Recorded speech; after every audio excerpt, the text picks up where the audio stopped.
Hello, आप सभी का अपने channel doctor coffin Indian history में हार्दिक स्वागत करता हूं। नमस्कार।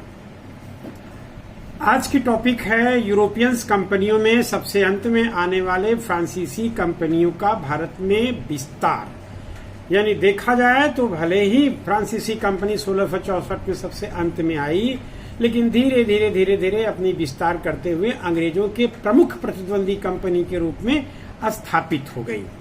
इस तरह से जब चूंकि अंग्रेज और फ्रांसीसी दोनों के महत्वाकांक्षा एक दूसरे से टकराने लगे भारत में, दक्षिण भारत में, तो उसे हम इतिहास में कर्नाटक युद्ध के नाम से जानते हैं।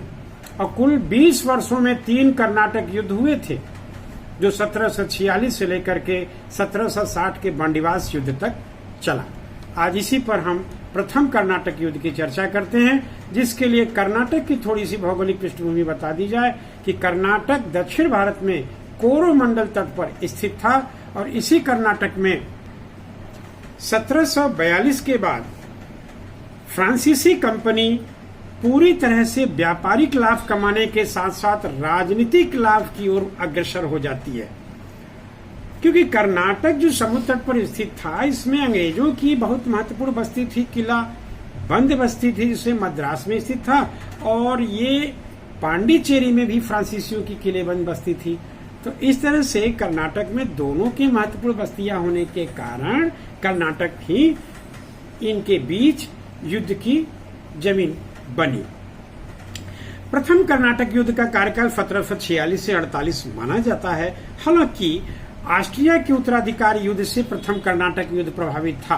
यानी प्रथम कर्नाटक युद्ध का भारत में कोई मजबूत कारण नहीं था अंग्रेज और फ्रांसीसियों के लड़ने का। इसका रिमोट कंट्रोल ऑस्ट्रिया में था, तो ऑस्ट्रिया के उत्तराधिकार युद्ध से प्रभावित था। और यूरोप में फ्रांस और ब्रिटेन एक दूसरे के बड़े प्रबल विरोधी थे। भारत में भी इस विरोध का प्रभाव पड़ा। फलस्वरूप अंग्रेज और फ्रांसीसियों में 1746 से 48 के बीच में प्रथम कर्नाटक युद्ध हुआ। इसका जो मुख्य कारण बनता है वो प्रथम कर्नाटक युद्ध का जो तत्कालीन कारण था, उसमें अंग्रेज कैप्टन ला बर्नेट के नेतृत्व में अंग्रेजी सेना द्वारा कुछ फ्रांसीसी जहाजों पर कब्जा कर लिया गया। इससे फ्रांसीसी नाराज हुए और फ्रांसीसी गवर्नर एट द टाइम जो डुप्ले था, उसने मदद के लिए मॉरिशस के फ्रांसीसी गवर्नर ला बर्ने से सिफारिश की। ला बर्ने कुछ शर्तों के साथ डुप्ले का समर्थन करने के लिए भारत में आ पहुंचा।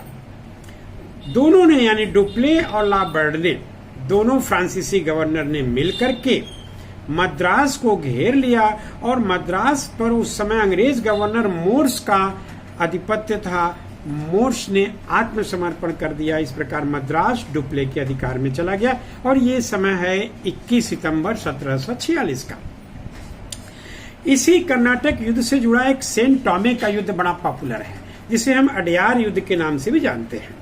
चूंकि डुप्ले ने कर्नाटक नवाब, उस समय कर्नाटक नवाब अनवरुद्दीन हुआ करता था, तो अनवरुद्दीन से ये प्रॉमिस कर रखा था कि मद्रास को जीत लेगा तो वो कुछ भाग वो आपको दे देगा, यानी कि नवाब को दे देगा। लेकिन जैसे ही उसने मद्रास को जीता, वैसे युद्ध के बाद वो अपने वादे से मुकर गया और वादे से मुकरने के बाद अनवरुद्दीन का नाराज होना लाजमी था। अनवरुद्दीन नाराज होकर के अपने पुत्र महफूज खां के नेतृत्व में 10,000 सैनिकों की एक टुकड़ी फ्रांसीसियों के विरुद्ध युद्ध के लिए भेज दिया। इधर दूसरी ओर कैप्टन पैराडाइज के नेतृत्व में भी फ्रांसीसी सेना ने अडयार नामक स्थान पर, जो मद्रास के निकट एक अडयार नामक स्थान था, वहां नवाब की सेना से युद्ध के लिए आमने सामने भेज दिया। तो इसी युद्ध को अडयार युद्ध कहते हैं या सेंट टॉमे का युद्ध कहते हैं। इनके बीच में एक अच्छा खासा भीषण संघर्ष हुआ, बट इसमें फ्रांसीसियों के पास युद्ध कौशल था अपेक्षा महफूज खां के सैनिकों के तुलना में, इसलिए फ्रांसीसी विजयी हो गए और महफूज खां पराजित न हुआ बल्कि मारा गया, महफूज नहीं रहा। इसी बीच ऑस्ट्रिया में उत्तराधिकार युद्ध समाप्त हो गया 1748 में एक्स-ला-सापल की संधि के द्वारा। तो इसी एक्स-ला-सापल से भारत में भी प्रथम कर्नाटक युद्ध समाप्त हो गया।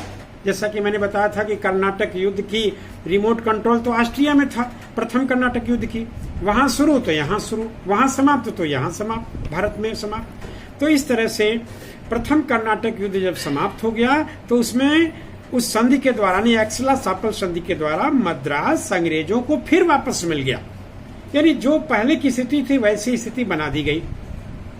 तो इस प्रथम कर्नाटक युद्ध से यदि देखा जाए तो किसी को विशेष कुछ नहीं मिलता है। हाँ, एक बहुत महत्वपूर्ण चीज होती है, वो ये कि यूरोपियंस कंपनी के सामने भारतीय सैनिकों की पोल खुल गई।